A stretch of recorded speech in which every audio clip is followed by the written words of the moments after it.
કુમાર વ્યાસ, in charge CDPO ઘટક 1 મેઘરજ. બેન, આજે વિડીયો એક વાયરલ થયો છે, એમાં ચણા સડેલા છે. આ બાબતે આપના ધ્યાને કંઈ આવ્યું છે અને કેવી રીતે આ સમગ્ર મામલો સામે આવ્યો છે? એ મારા વોટ્સઅપ પર વિડીયો વાયરલ થયો હતો.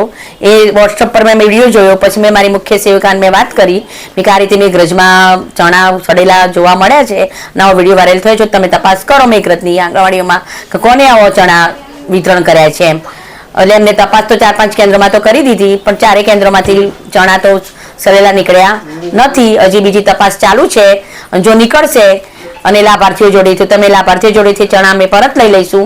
જ્યારે નવો સ્ટોક આવશે તો એ સ્ટોક અમે લાભાર્થીઓને નવો આપીશું. આ જથ્થો ક્યાંથી કઈ રીતે આપવામાં આવતો હોય છે? આ જથ્થો અમારે લાભાર્થી દીઠ ઓનલાઈન અમારે સંખ્યા નાખવાની લાભાર્થીની ઓનલાઈન, અને જેટલી પ્રથમ સગર્ભાને આપવાનો આવે સ્ટોક, જે પ્રથમ માતા હોય અને પ્રથમ સગર્ભા હોય એમના 2 કિલો ચણા, 1 કિલો તુવેરની દાળ અને 1 કિલો તેલ આપવાનું હોય છે.